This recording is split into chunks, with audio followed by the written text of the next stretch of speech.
If you like what you watch, then don't forget to follow us on Facebook and Twitter for the latest updates on The More Show. Remember to subscribe to our YouTube channel for new weekly television and radio shows.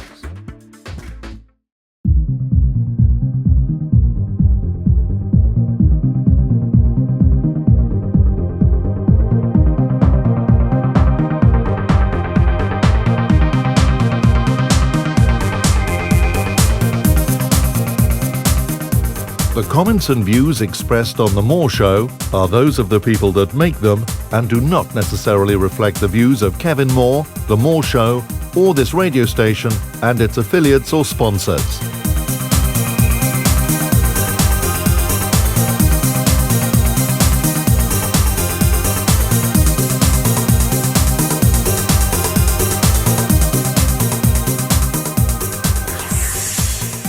Hello and welcome to another edition of The More Show, which is sponsored by the Mindscape magazine. My guest today is Dr. Andrew Silverman. Now, Dr. Silverman is a medical doctor with a background in physiology. He has been interested from an early age in the nature of what we are as human beings and what our potential is. He has always been fascinated to know how the image on the Turin Shroud could have been formed, being mindful of the fact that it cannot be replicated even with 21st century technology. Last year he presented a paper on the Turin Shroud at a conference at the Atomic Physics Research Center in Italy, and has presented 2 more papers at universities across Poland. Dr. Andrew Silverman, welcome to the show. Thank you, it's very good to be here. Now Andrew, how did you get started in your work? And just tell us a bit of a background about yourself as well. Well, I'm a medical doctor, a GP actually. I have been fascinated by the shroud since I was very young, really. Since I saw the film The Silent Witness, that's what really got me interested in it, because I was always interested in science, and when I saw that and realized how much scientific evidence there was in favor of the shroud's authenticity, and how that no one knew how to make an image like that, even now using modern technology.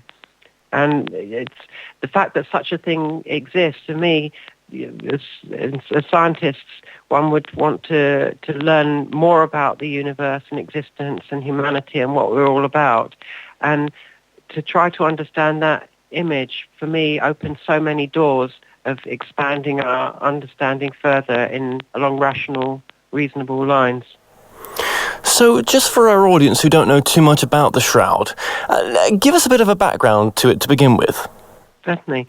Well, it's a 14-foot long piece of cloth which is kept in Italy, which has some various kinds of markings on it. Some of them are due to the history of what's happened to it. So it's got burn marks from where it's been in fires and water stains from where people tried to put them out. But then you look at it, you can see that there's other things on there. There's what appears to be blood stains on there, and there's a faint image of a man, both the front and the back of the man, as though this had been a shroud that had been folded over the dead body of a man.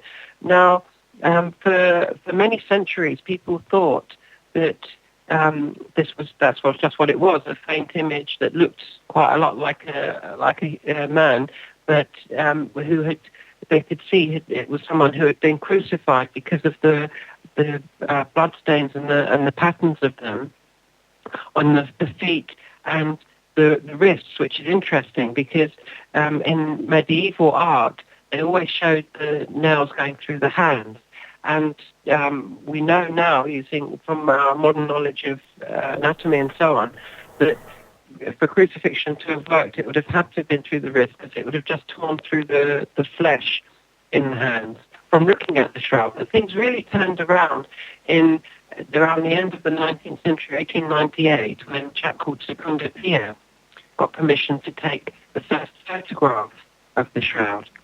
Now, the story goes that what happened was, when he took the picture using old type technology where you used to have, very large negatives and so on, So he took the picture, and as he was developing the photographic plate of the negative image of the shroud, he nearly dropped everything because he nearly fainted because he couldn't believe what he saw with his eyes. If you take a photographic negative image of the shroud image, what you see is a positive. You see, instead of being faint markings on the cloth, you can see very clearly the actual face, body, both front and back of this individual, of this man. And so that's when, the ball really got rolling in terms of the worldwide fascination with this object, and people wondering, how did this get on there?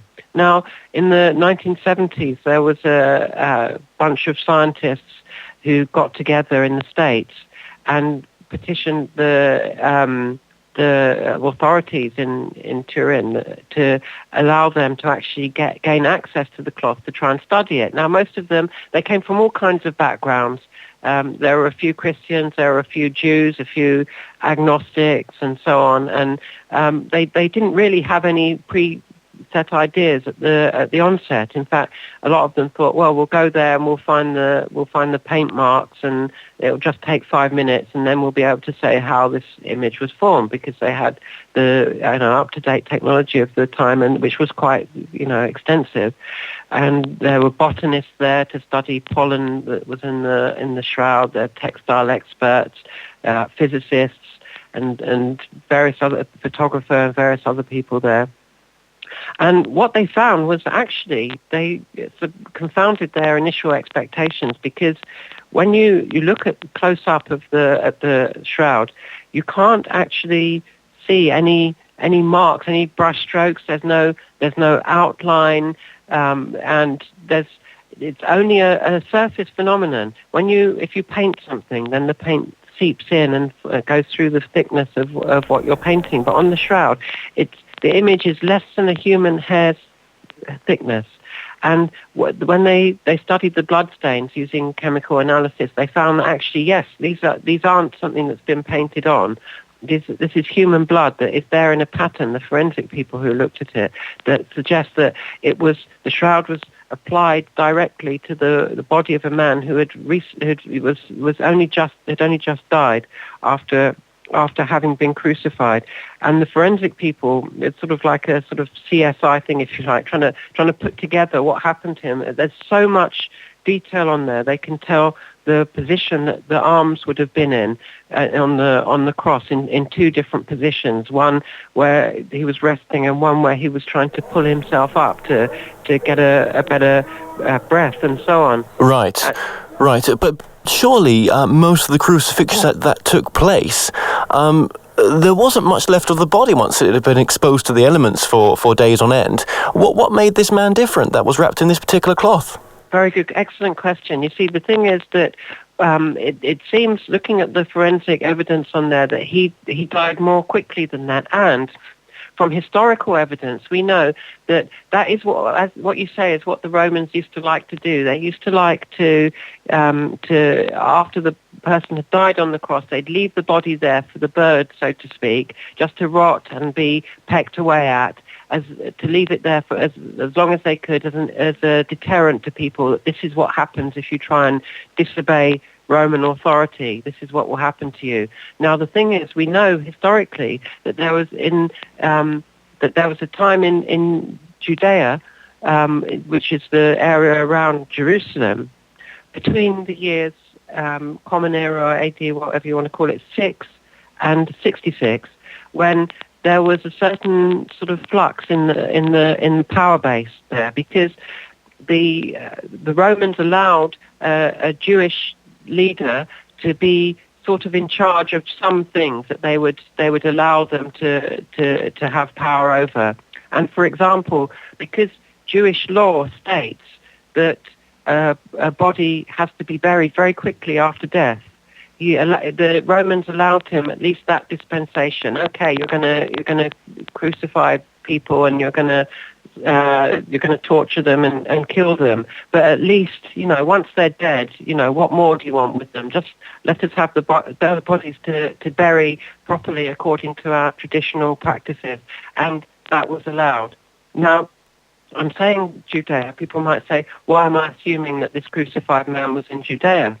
Well, there's some fascinating evidence if you look at the pollens on the Turin Shroud. A chap called Max Fry did this in the 1970s, a Swiss forensic botanist, and he found that actually there are some of the pollens on the shroud from plant. If you sort of triangulate, if you like, if you overlap the areas of where each of the plants are found, the overlap between all of them covers a very small area centering around Jerusalem, and a lot of the flowers in question that they flower around the month of March or April. So we can say from the evidence that the man whose body was wrapped in the shroud was crucified somewhere in the environs of Jerusalem,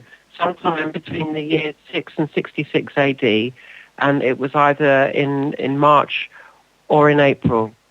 Now, I know people hearing this, the first thing they're going to be thinking about is, hang on a minute, what about the carbon dating? I thought this cloth had been shown to be medieval.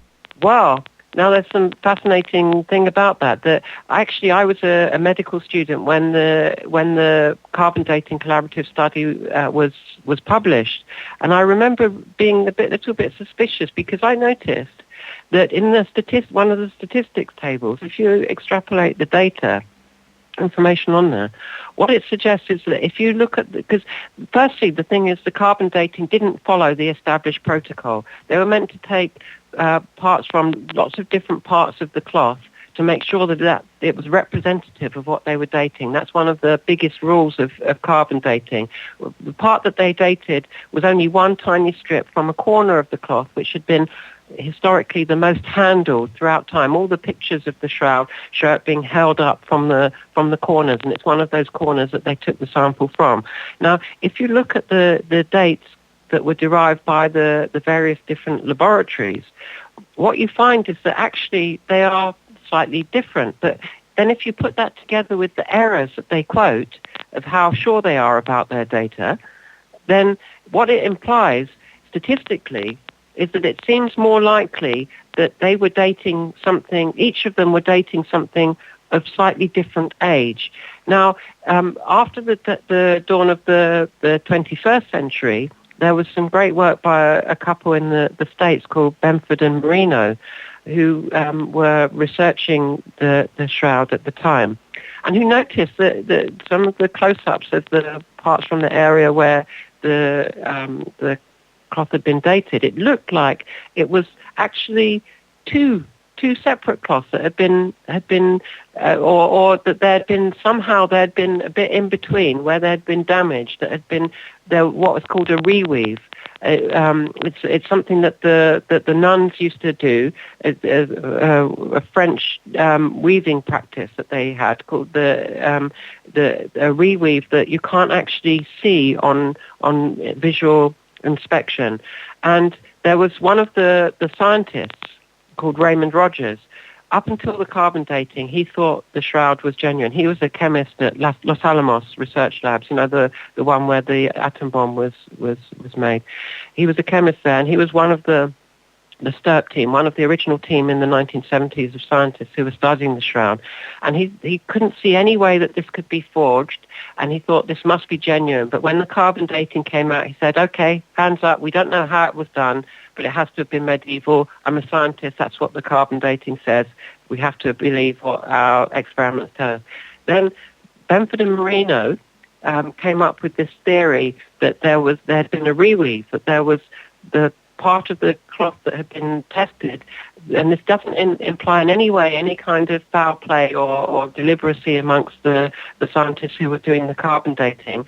what you can argue, what the worst thing I can accuse them of is incompetence and being unscientific, in not following protocols, in not taking the separate samples from different parts of the cloth to make sure it was representative and so on. But I'm not in any way casting any doubt on their good name or implying any dishonesty.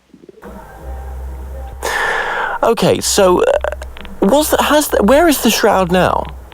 It's in Turin, in the cathedral in Turin. It's kept in a special bulletproof box in Turin, and it's shown to the public at expositions on, very very far apart occasions. There was once in 2010, once for the millennium in 2000, and just about 5 times, I think, in the 20th century, that it's actually been brought out for public viewing. And would they allow the shroud to be retested? Well, that's the problem, is that a lot of us sort of scientists who have been researching on the shroud have been trying to lobby the authorities to allow it to be redone.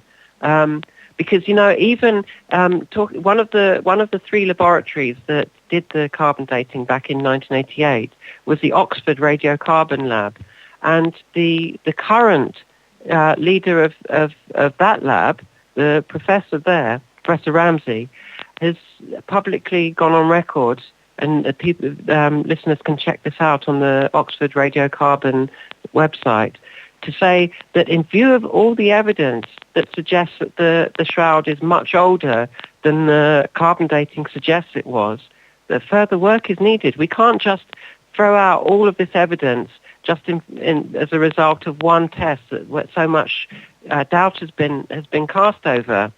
And so, this is even one of the labs that did the dating that is now officially saying that we can't rely on that original dating and just say it's medieval, because if it's medieval, we still have to account for how the image got there. I mean, in many ways, people will say that would be even more of an amazing miracle, if you like, for want of a better word, than to say that it was genuine, because this is something that we can't do with 21st century technology. I mentioned the photographic negative properties of the cloth and the fact that the image is only on the very surface fibers. There's much more than that. We can tell forensically that the bloodstains went onto the cloth after the man had died, and the image marks on the cloth must have gone there after the bloodstains, which was also therefore after he died. And we know that because there's no image found underneath the blood. Now, the image is not anything that's been added to the cloth. Chemically, what it is a change in the structure of the cellulose fibers in the linen, which is very similar to what happens when linen ages, or when it's exposed to sunlight over long periods of time. You know how paper turns yellow when it's exposed to sun? Well, what's happened to the fibers in the cloth is a little bit similar to that, only it looks like it happened all in one go, all in one burst, if you like, of exposure. So what would have caused that kind of burst of energy? Well, that's the fascinating point. The thing is that when you look at the image, you can see that it's a photographic negative. Okay, and there's something that Dr. John Jackson realized. He's one of the physicists who's been studying the shroud and was leading the original STURP team, is that he used some state-of-the-art at the time technology, which is actually still state-of-the-art, that had been used by NASA for lunar reconnaissance and looking at images and trying to extrapolate distance information to relief, like height, the high points and low points of something that you're looking at. Now, the thing is, if you put any photograph, in fact, in one of these image intensifiers, any photograph of a person, you'll find that you get random peaks and troughs that bear no relation to the actual three-dimensional relief image of a person. Put the shroud image in this machine, and that was like another eureka moment in shroud science, if you like. I think Dr. Jackson did say at one point that he realized how perhaps Secunda Pia might have felt 100 years earlier when he looked at the photographic negative. Because when you look at the distance-coded information in the shroud, you find that it actually has it, and no other photograph does. And you find that it's a three-dimensional pattern that comes out at you from the shroud. Now, putting all of this together, the fact that it's a surface phenomenon on the surface of the cloth only, that it's a photographic negative, and that it's a 3D information is encoded in there. It's that last one that's the crucial thing, because you can get a photographic negative from reflected light. How you get that onto a cloth is another question, of course. But on the shroud, the fact that it's three-dimensional, that implies, scientifically, that whatever burst of radiance came from that caused that image, it wasn't reflected. It actually shone from the body of the man himself. And this is really where my research has come in trying to understand how such a thing is possible. And there's another fascinating clue based on the research of another physician, a doctor in the States called Dr. Lavoie, which is that if you look at the image on the shroud, it shows a front and a back image. Now, the back image of someone lying flat on a slab, and this is something all doctors know from having seen post-mortems and so on, and seeing bodies lying flat supine, is that you always get compression, flattening of the soft parts at the back of the body. So the around the buttocks, the calves, and so on would be flattened.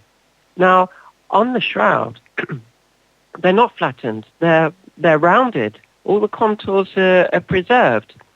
And another thing is that you can actually see his hair on the shroud. He had long hair and a beard. Now, if he'd been lying flat on a slab, again, you'd expect, Lavoie pointed out, quite rightly, I think, you'd expect the hair to be hanging behind him on the slab. What you actually see is it's not. It's hanging down on his shoulders. So, okay, this is a dead body of a man that's upright. So is it somehow standing? Well, no, it's not, because you look at the feet, and so it gets even curiouser, that the feet, the soles of the feet are visible. The feet are pointing downwards and at different levels. So he was upright, or it's rather this dead body, when the image formed, it was upright and it was suspended above the ground. Now, that may sound like, something really bizarre science fiction to a lot of people, but bear in mind, who was this an image of, this shroud? Well, that's it. I mean, who do you think it was? Well, I mean, how many people would have been crucified in those times between 6 and 66 AD, and have had a cap of thorns placed on their head and to have been pierced in the side? Now, I should say here, just to get it out of the way, like many shroud researchers, I'm not brought up in a Christian background, because most of us are scientists who study it because of the science, not because of any preconceived notions or beliefs. I actually come from a Jewish background myself. But all the evidence points to this having been the actual individual that we now know as Jesus of Nazareth, to have been in Jerusalem, to have been crucified in Jerusalem in that time, and to have all these unique things that are said to have happened specifically to him. Now, the interesting thing about the body being upright and suspended above the ground is that it just so happens that there are, admittedly, anecdotal reports. We've got no video evidence of it, but there are anecdotal reports that he was seen at times to act as though gravity wasn't having the same effect upon him that it has usually on the rest of us. I'll give you an example of the obvious one. Is he was seen to walk on water. Now, an interesting point I want to come back to later is that the story also goes that Peter also walked on water. Another human being did this. But I'll come back to that later. Now, there's also a report that at one point he rose up into the air. It's known as the Ascension. So there's the implication that somehow gravity throughout his life at times didn't have the same effect upon him that it has on most other people. And I say most other people because I've just given you another exception, another example of a human being who something similar happened to. So the scientific papers that I've written that were peer-reviewed and presented, the first one at a scientific conference in Italy that was held at an atomic accelerator lab. The physicists of the university there were organising.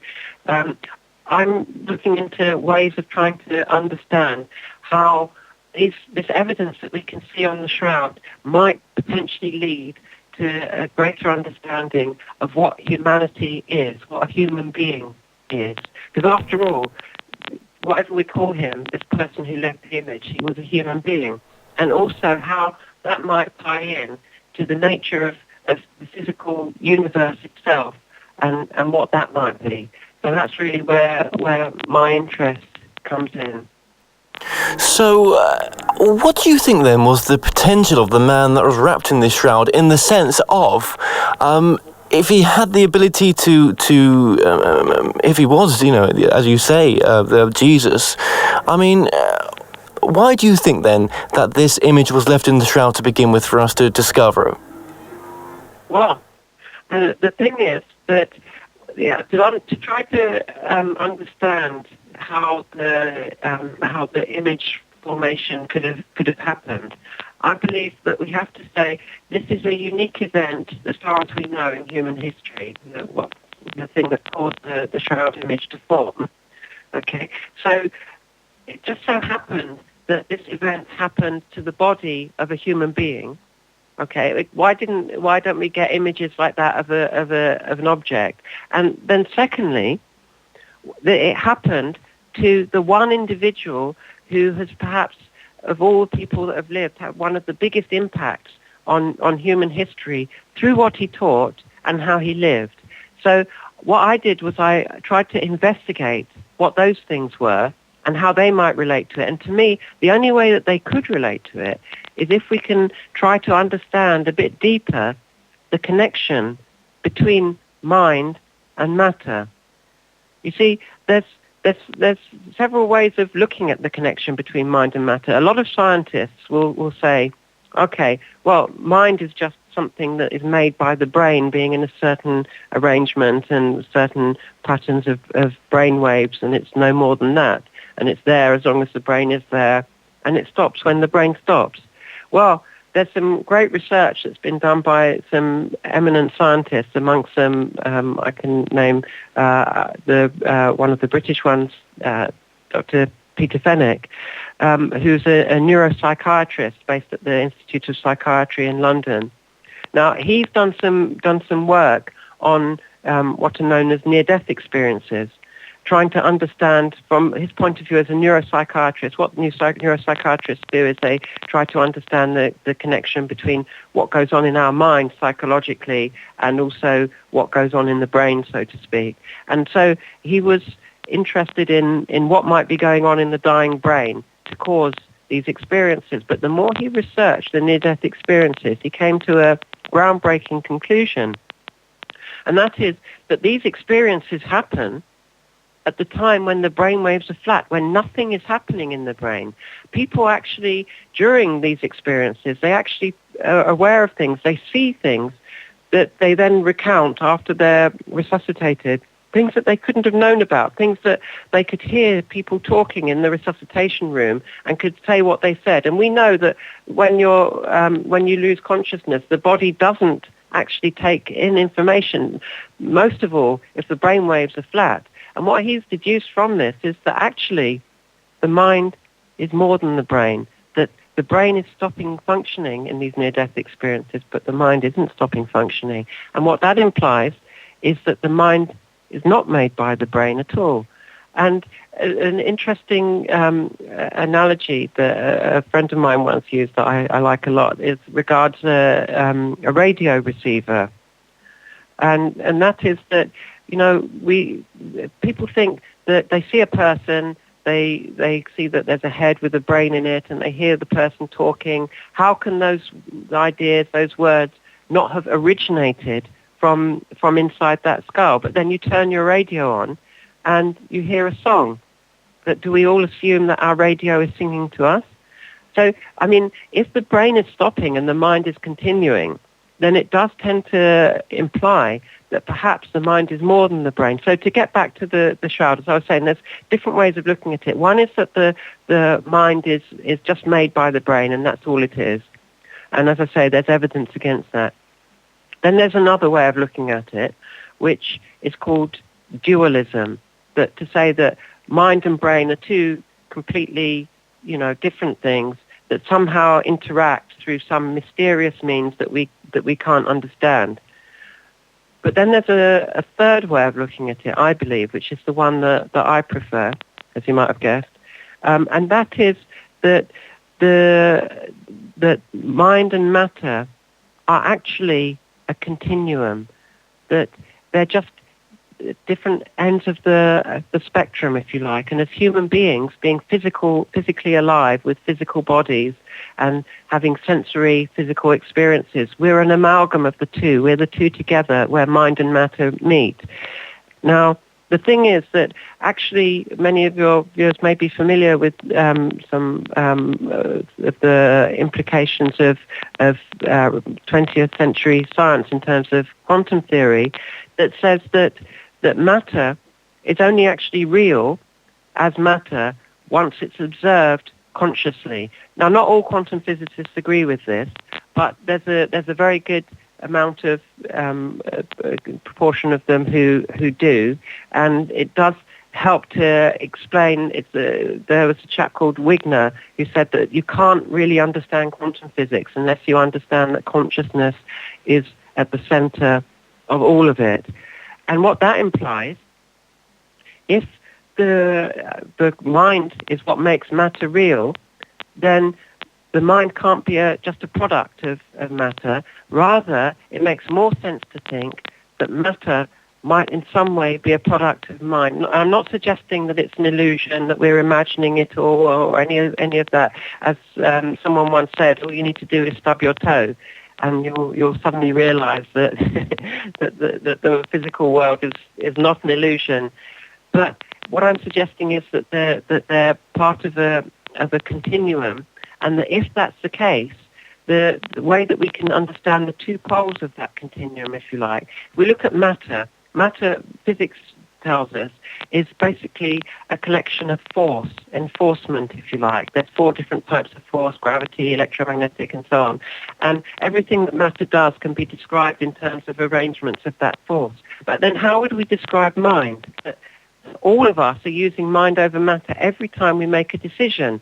Because if you have such a thing as free will, if you can choose to do something and nothing makes you do that, then no force or no physical thing is causing that to happen. It must be the free will. It must be the mind itself which is the cause of it. So then, if that's the case, if everything physically that happens as a result of force, but free will is the one exception that's not enforced, that to me was a clue to the nature of mind, that perhaps it comes from the state of unenforcement. That I think, the Star Wars Jedi thing of "May the Force be with you." Maybe they got it the wrong way around, and maybe if they'd said "May the peace be with you," they might have been a bit closer to the mark. Because actually, the capacity to have freedom of choice depends on the fact that we're not purely physical. That there's something of us that isn't just forces, that forces things to happen, like one domino knocking the next and the next knocking the next. We're able to start the process off, to initiate something in a choice without that being caused. And from my perspective, that to me suggests that if mind is not a product of matter, and as the quantum physicist Schrödinger said, it's not a product of time, then we have to be, he said, therefore, if we're not made by time, then, and we actually make time real, which is what many physicists are coming to the conclusion of, then that implies that consciousness has to be eternal. if it's eternal, that means it was there right from the beginning at the Big Bang when everything was together. If it was all together, that means we were once all one, all together. And to me, that's a clue in what this individual, Jesus or Yeshua, as he was known at the time, to give him his Hebrew Aramaic name. That's what he was saying all the time. Love thy neighbor as thyself. If we're all fundamentally one and we've become enforced or restricted, limited in separation through becoming separate, then the way to go back again is to undo that force, is to love your neighbor as yourself, to recognize the oneness of all aware being. And in so doing, if we're a continuum of mind and matter, then perhaps we can undo that enforcement in our atoms so that they begin to release the light that they came from, that matter came from in the beginning, and then the body would shine. Okay. So when you mention the difference between mind and brain, are you sort of breaking up the difference between, our brain and our soul? Well, you see, I don't tend to use the word soul very much because it has a lot of sort of religious connotations which don't necessarily need to be there. But what I'm suggesting is that the fact that we're aware now, that awareness, although we can only remember it from when we were a child, that actually it goes back way beyond that. That it's actually a continuous line that goes right back to the beginning of existence itself. And so if you want to call that stream of continuous consciousness, if you like, if you want to call that a soul, then that's what I mean by a soul. Okay. Not in the sense of the soul in the sense of a little parcel of creation that is given by a God, if you like. What I'm suggesting is that we all were fundamentally once one, and we have separated. Sure. Well, I want to get... Sorry, Dr. Silverman. I want to get back to the oneness because I think that's such an important thing to talk about. But I just need to try to get things right in my head. Where is the connection between the shroud and what we've just talked about? Okay, good question. What I'm suggesting is that this was one individual who lived his life continuously through this dictum of love thy neighbor as thyself. So at every moment he was uniting instead of dividing. And what I'm suggesting is that the whole physical universe of parts, of separation that came from that singularity occurred because of the choice to be separate. You can't have space, time and matter without separation, and you can't have separation without those three things either. And what I'm suggesting is that if quantum theory is right, that the physicality isn't real except through consciousness making it real, then the fact that a physical universe happens in separation with separate locations and separate individuals might derive from a choice to experience separation from within an original singularity, a state of union beyond space and time and matter. And once that separation happens, then I'm suggesting that you have something that we call a Big Bang, if you like. And once separation begins, then you have a law of diminishing returns, that you have something called what physicists call the second law of thermodynamics, that everything decays into greater and greater states of chaos. And this is something that actually Jesus referred to when he spoke about that this is a world where, I'm suggesting, I believe this is what he was referring to, obviously this is my interpretation, that he said this is a world where moths eat things, where rust corrupts things, and where thieves break in and steal. He's describing the second law of thermodynamics. He's describing this singular direction into decay and chaos. But he said there's another way of being where there aren't any moths, rust, or thieves, where everything is forever, it's eternal.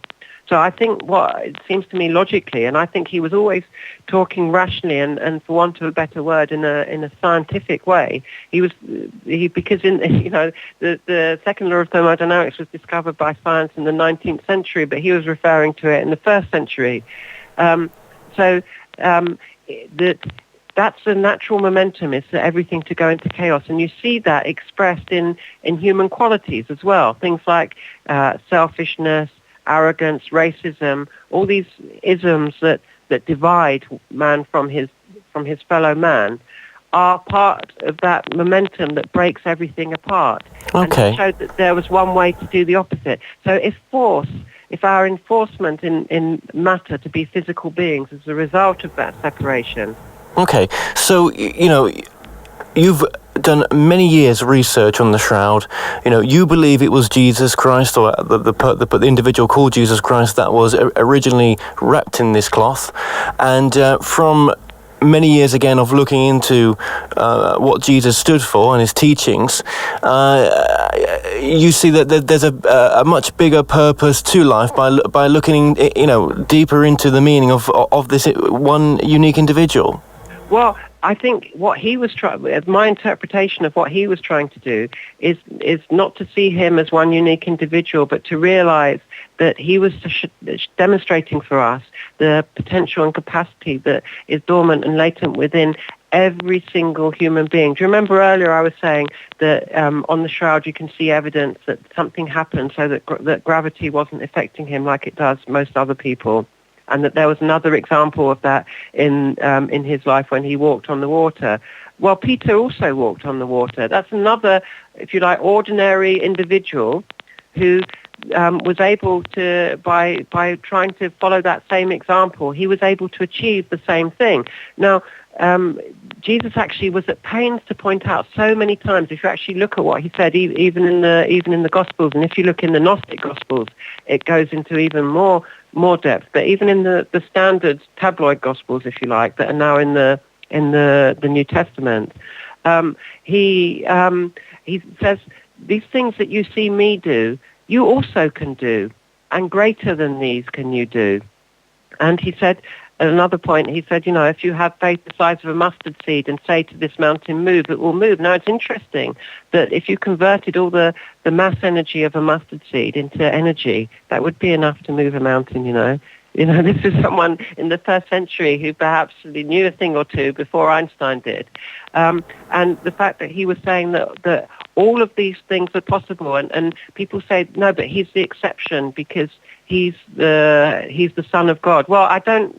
You see, then you have to define what God is, and I would suggest that for me, I can't see God to be an old man in the sky pointing down thunderbolts and so on. For me, if God is the omniscient state that's beyond all space, time, and matter, and is eternal, then that sounds very much like that original singularity, which, by the way, wouldn't have become, because it's outside time, if we come away from it, it doesn't become any less, because it still contains that potential of us. But so if he is a representation of that for our planet, in terms of how, because he lived according to the way that shows us how to get back there. But he, interestingly, one of the interesting quotes he made in terms of what I'm saying of force against no force, or peace as I call it, he said, "Blessed are the peacemakers, for they will be called children of God."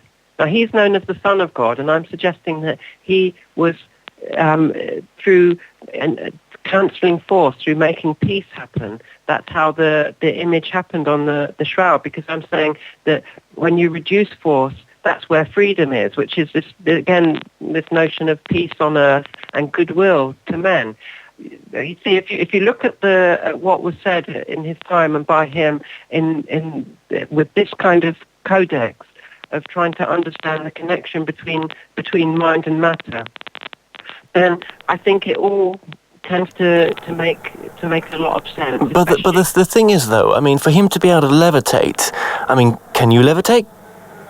Well, I mean, what I would suggest is that I've never levitated, no, but I'd suggest that what he was showing is that all human beings, not me any more than anyone else, but that all human beings have the potential. But it's our restrictions and limitations that stop us doing it. But levitation isn't an end in itself. The end in itself is existence.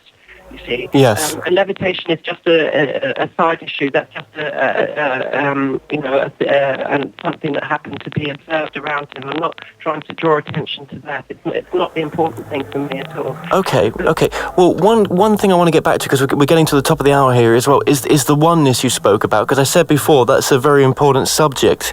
Now, oneness to a Westerner may mean one thing, and it may be a more less ideological, but oneness to someone that has lots of inequality, for example, someone born in the same country where one person has all the rights and the other has none. How do you teach oneness to that kind of people? I mean, how does oneness work?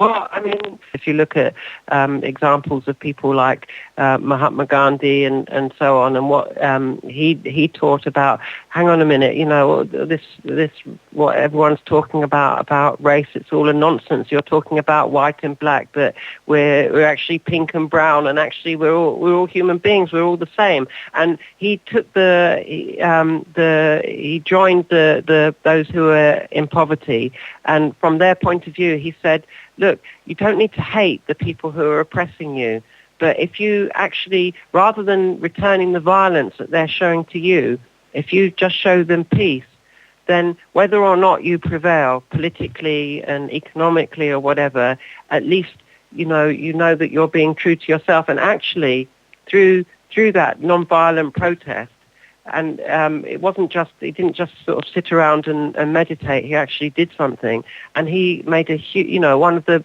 biggest achievements that anyone has made on behalf of the poor people in human history, to basically make the British Empire realize that they just couldn't keep exploiting those people.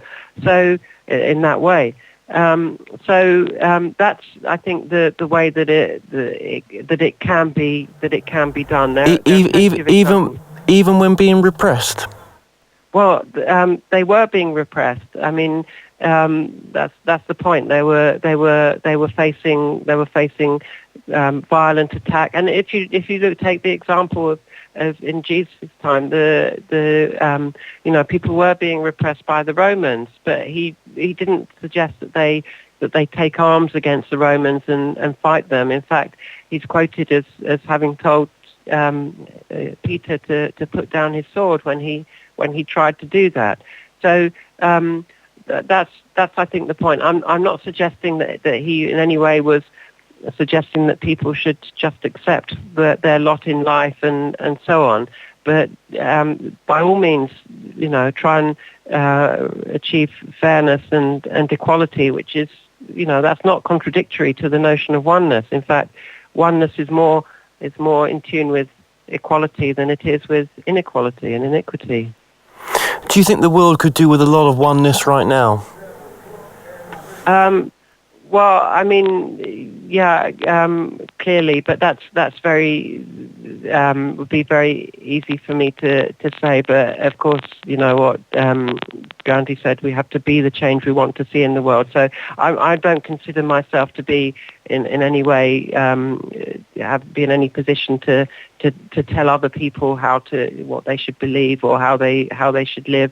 I'm just looking at this from a scientific point of view and trying to investigate the image that's on the Shroud of Turin, and from that try to understand what the two possibilities are. There's the two possibilities that you can choose equally. You have free choice.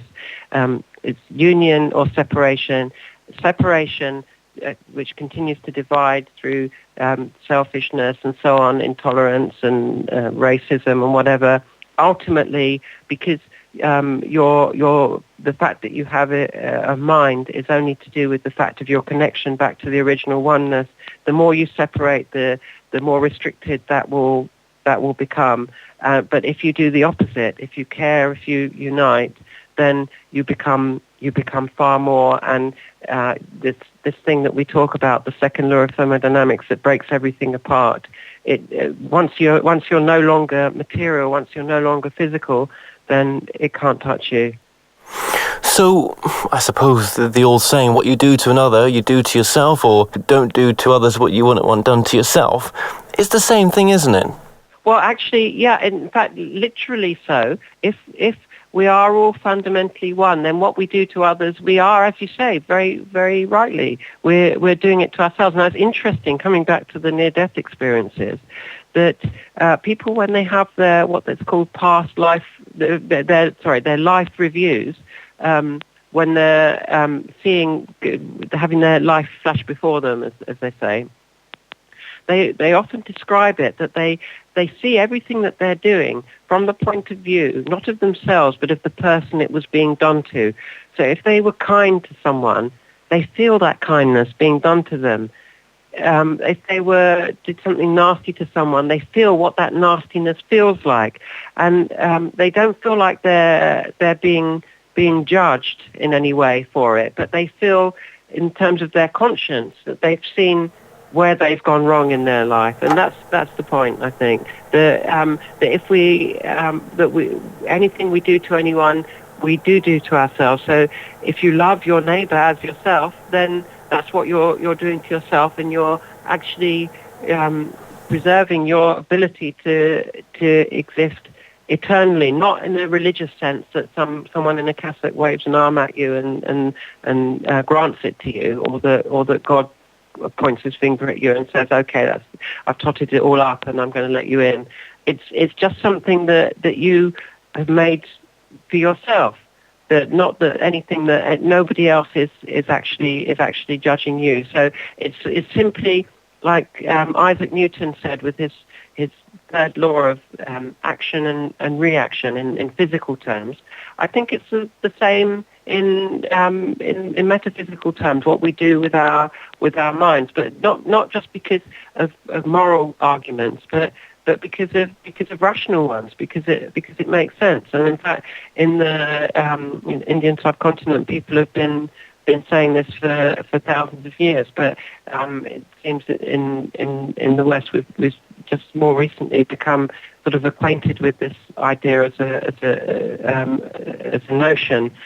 But I think I don't think that the man on the shroud was trying to start a religion. I don't think he was trying to make an organization. But if you analyze what he said, I've come for one reason only, to bear witness to the truth. He didn't say, I want to start an organization, it's going to be a hierarchy, and you have to, everyone else has to give them money and so on. He was just simply saying that he was bearing witness to the truth. And I think that if you've got Jesus together with Muhammad, with Abraham and Zoroaster, all these people, they wouldn't say, okay, I'm this religion, you're that religion, and I'm the other religion. They would, see each other as all people that had basically fundamentally got the same message.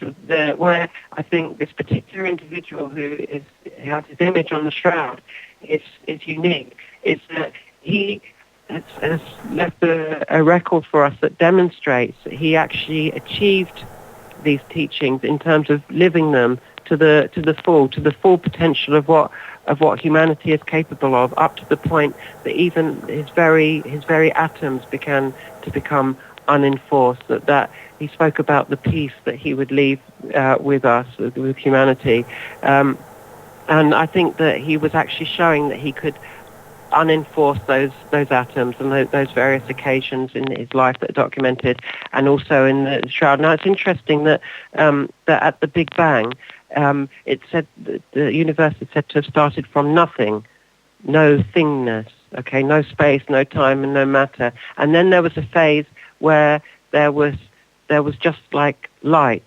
It's called the photon-dominated era by scientists, and then matter came after that. So you can see, as you get closer to the original singularity of perfect order, perfect peace, if you like, that matter begins to undo, begins to unwind and become unenforced, and that's when it becomes like light. And so I think for me, fundamentally, that's what the shroud is saying to me in the image of the shroud. From analysing it scientifically, what I can learn from it is that it's showing what humanity is capable of. Because if one human being did it, then it's showing that and showed that he had limitless potential. And he always said that anything he did, anyone else can do. And he even said, "Is it not written, you are gods," talking to the audience of the people who are around him. If we all come from that original singularity of oneness, then that would explain why he didn't just say he was the Son of God. He referred to God as everyone's Father. So I think that's for me, is my take-home message from studying the Shroud, is to say that what a wonderful thing a human being is to be capable of this, and to show that what we consider to be our existence in 70 years and 10 or whatever it is in a physical life, and then it's gone. Well, we're seeing now the evidence in many ways that that's not the end, that we do continue. How do we continue? Well, we'll continue according to how we live, and not in the sense of a judging God up in the sky, punishing us or rewarding us, but we make our destiny, we make our future for ourselves out of our free will. And not that everything that happens to everyone is chosen by them. Of course it's not. If someone treats someone badly, the person who's treated badly didn't choose that, because we're responsible for each other as well. And once you're in a physical universe, then it's a chaotic existence, and things can happen. Things fall out of the sky and so on, and it's not God sending them. It's just the chaos of a physical universe. But the one guarantee of not being at risk of that kind of chaos is to escape the physical universe, to not ever need to come back. And I think that's what this individual, the man on the shroud, demonstrated through what happened on that cloth on that day when the image was formed. Ascension, I think you're looking for the word for, maybe ascension. And it's something, your work's fascinating, and I'd love to get you back on as well. And Dr. Silverman, how can people find out more information about yourself? Well, I think they'll get bored very quickly if they look for information about me. But about my ideas, if they go to my website, which is lightoftheshroud.com, then there's information there about my ideas and the various lectures and talks and presentations that I've given. Well, Dr. Andrew Silverman, thank you so much for joining us today. It's been a pleasure. To find out more information on Dr. Andrew Silverman, go to my website, which is themoreshow.co.uk, and look up Andrew Silverman under past guests. You can also follow us on Facebook and Twitter to get the latest updates on the shows. And don't forget that we have a TV show which goes out on Sky 201 and FreeSat 403 every Friday from 6 p.m. So until next time, thanks for listening.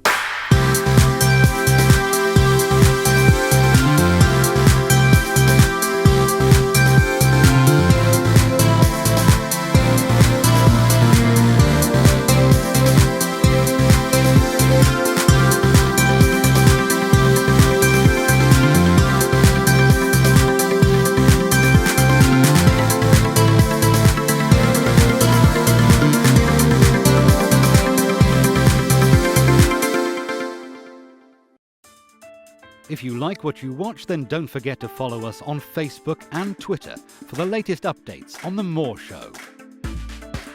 Remember to subscribe to our YouTube channel for new weekly television and radio shows.